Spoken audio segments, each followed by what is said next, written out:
Once upon a time, in a small town nestled between rolling hills and a vast, lush forest, lived a brave young girl named Idil. She had a heart full of courage and a mind filled with curiosity. Idil was known for her love of nature and adoration for her pet bird, Bonkuk. Her best friend, Neva, was equally passionate about the environment, and together, they spent their days exploring the forest, marveling at its beauty and the creatures that lived within it. One day, as Idil and Neva were venturing deeper into the forest than they had ever gone before, they stumbled upon a sight that filled their hearts with sorrow. Men with loud machines were chopping down trees and polluting the crystal-clear river. The forest animals were fleeing their homes, terrified and confused. "What are they doing to our beautiful forest?" Neva cried, tears welling up in her eyes. "We can't let this happen. We have to do something," Idil said, her voice shaking but determined. With Bonkuk perched on her shoulder, Idil led Neva back to their town. They approached Fairy, the wise elder of their community, known for her knowledge about the forest and its importance. "Fairy, we need your help," Idil pleaded, explaining what they had seen. Fairy listened attentively, her face growing more serious with each word.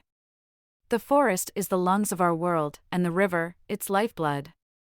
If they are destroyed, the balance of life will be disrupted," Fairy said solemnly. "But remember, my girls, courage is like a little flame. When fueled by determination, it can ignite a wildfire of change."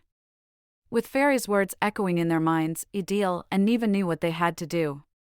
They rallied their classmates, teachers, and even their parents to stand against the destruction of the forest. They organized peaceful protests, wrote letters to the town mayor, and raised awareness about the importance of preserving nature. One sunny afternoon, as Idil was addressing the crowd during a protest, she noticed Bonkuk flying towards her, carrying a small object in its beak. It was a shiny golden seed. Idil recognized it immediately as the legendary seed of the great oak, a mythical tree believed to have magical protective powers. With renewed hope, Idil, Neva, and their supporters planted the seed near the riverbank. As they watered it with water from the river, an astonishing sight unfolded. The golden seed sprouted instantly and grew rapidly into a colossal oak tree. Its branches spread wide, casting a protective shadow over the forest, and its roots extended into the river, purifying the water.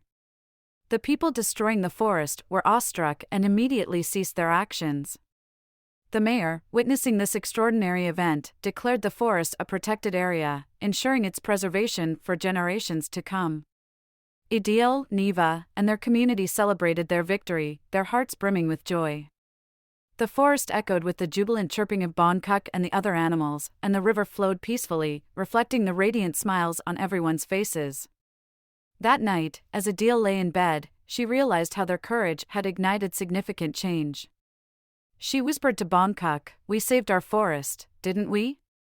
Bonkuk chirped softly, nuzzling against Idil's cheek, as if to say, "Yes, we did." And so, Idil drifted into a peaceful sleep, knowing that they had made a difference. The story of Idil and Neva's extraordinary forest rescue spread far and wide, inspiring others to stand up for nature. From then on, every time Idil looked out her window at the towering great oak, she was reminded of their incredible journey and the power of courage. And in her heart, she knew that as long as they stood together, they could protect their beloved forest and all its inhabitants. Moral of the story: we should always stand up for what we believe in and fight to protect our environment. Remember, even a small act of courage can ignite a wildfire of change.